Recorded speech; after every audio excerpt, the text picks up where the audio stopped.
জীবনে আমরা অনেক কিছু জানি, কিন্তু কিছু সত্য এমন আছে যেগুলো আমরা জীবনে জানলেও সেগুলোর প্রয়োজন নেই। আজ আমরা এমন কিছু অপ্রয়োজনীয় কিন্তু গভীর সত্য নিয়ে কথা বলবো, যেগুলো জানলে মনে হয় হ্যাঁ, জীবনটা সত্যিই অদ্ভুত। প্রথমেই যে বিষয়টা বলবো সেটা হচ্ছে, সবাই ব্যস্ত কিন্তু কারোর জন্য কেউ না। তুমি যতই ভালো হও না কেন, সবাই নিজের জীবন নিয়েই ব্যস্ত। অনেকেই তোমার খোঁজ রাখে না, কারণ ব্যস্ততা। মানুষ নিজের সুখে চিন্তাই বেশি করে। তারপর যেটা বলবো সেটা হচ্ছে, অনেক কথা বলা যায় না। আমরা অনেক কিছু অনুভব করি, কিছু বলতে পারি না, কারণ সবাই বুঝতে চায় না। তারা শুধু শুনে যায়, বিচার করে, বোঝে না। তাই অনেক সত্য চুপচাপ বুকের ভেতর রেখে দেওয়াটাই বুদ্ধিমানের কাজ। সময়ের সাথে কেউ থেমে থাকে না, সময় কারো জন্য থেমে থাকে না। তুমি কষ্টে থাকো না আনন্দে থাকো, সময় চলে যাবে।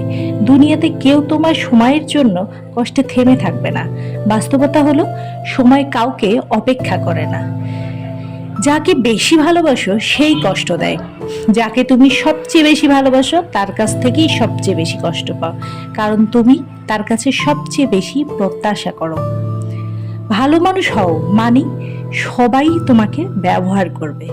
ভালো মানুষ হওয়া খুব কঠিন, কারণ তুমি ভালো হলে মানুষ ভাবে তুমি নরম, সহজ, ব্যবহারযোগ্য।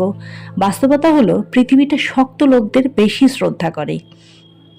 এই সত্য কথাগুলো জানা দরকার নেই, কিন্তু জীবনের এক একটা ধাপে এসে তুমি এগুলো নিজেই বুঝে ফেলবে। ততদিন পর্যন্ত এগুলো শুধু অপ্রয়োজনীয় সত্য হিসেবেই থাকবে। তবু মনে রেখো, তোমার জীবনে তোমার মতো করে গড়ো। সব সত্য মেনে নিয়ে তুমি হাসতে শেখো, এটাই সাহস। তোমার জীবনে এমন কোনো সত্য আছে কি, যা সবাই জানে কিন্তু কেউ মানে না? কমেন্টে জানিও। ভিডিওটা ভালো লাগলে অবশ্যই লাইক, কমেন্ট এবং সাবস্ক্রাইব করতে ভুলো না। আজ এ পর্যন্তই, ভালো থেকো।